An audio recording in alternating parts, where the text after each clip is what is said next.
जय शंकर जी, हर हर महादेव। मैं आपका शिवाय ब्लॉगर। तो बात करते हैं अपने पहले टॉपिक पे। टॉपिक था मेरा माइनिंग के लिए, हमारे धार क्षेत्र की माइनिंग के लिए। धार क्षेत्र में जो माइनिंग है, आपको इसके बारे में काफ़ी कुछ पता होगा, बट बात ये होती है कि यहाँ एक तरफ हमारे धार कलां क्षेत्र के अंदर जो कि चक्की पड़ती है हमारी चक्रावती, जो कि चुवाड़ी क्षेत्र चंबा क्षेत्र से निकलती है और पठानकोट क्षेत्र से होके राबी कैनल के साथ मिलती है, नहर के साथ मिलती है।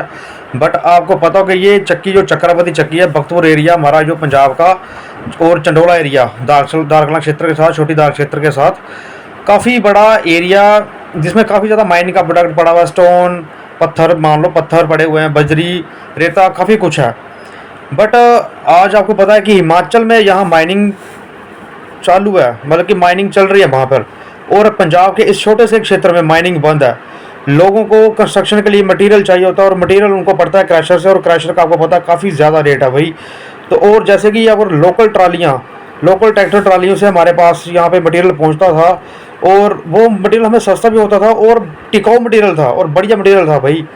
पर आज आपको पता है कि हमारे इस छोटे से क्षेत्र में माइनिंग बंद है।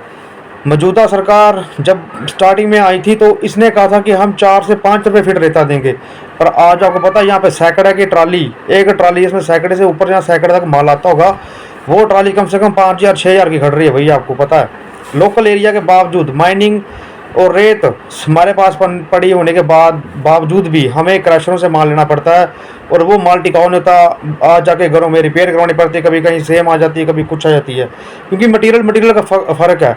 ये यहाँ पे बढ़िया मटेरियल है और उसको मशीनों में लगाकर फिर मटेरियल को तेज किया जाता है या बढ़िया किया जाता है ना। तो बात यहाँ पे आके ख़त्म होती है कि मैं चाहता हूँ कि हमारे क्षेत्र में पहले बात एक बीच में कट रही है, एक हमारे क्षेत्र में रोज़गार की बहुत ज़्यादा कमी है। जिन हमारे बड़े भाइयों ने, हमारे बुजुर्गों के, जिन्होंने ट्रैक्टर डाले हुए हैं, ट्रैक्टर ट्रालियों का काम करते हैं या फार्मिंग करते हैं, या कुछ अपने ट्रैक्टर ट्रालियों का उपयोग क्रशर या माइनिंग का मटेरियल ढोने के लिए करते हैं। तो बात यहाँ पे आके होती है कि वो उन बेचारे भाइयों ने, हमारे भाइयों ने कितनी मेहनत करके वो ट्रैक्टर डाले हैं, किस्तें चल रही हैं, लोन चल रहे हैं उनके ऊपर, और हमारे क्षेत्र में माइनिंग अभी तक बंद है। अगर कोई अपने पर्सनल यूज़ के लिए, घर के यूज़ के लिए भी रेता मंगवाना चाहेगा या बजरी मंगवाना चाहेगा, तो वो उसको क्रैशर से लानी पड़ेगी भाई। ईंटों का तो कोई मसला नहीं, हमें भट्ठे का कोई मसला नहीं ईंटों का, कि चलो ईंटें तो बाहर से आती थी पहले भी।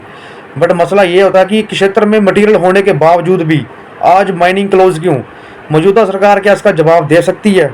आज के समय में बड़ी बड़ी बातें करने वाली ये सरकारें, पिछली सरकारों में भी उनके चक्कर में माइनिंग बंद था, कांग्रेस आई तब भी माइनिंग बंद थी, आज भी माइनिंग बंद है।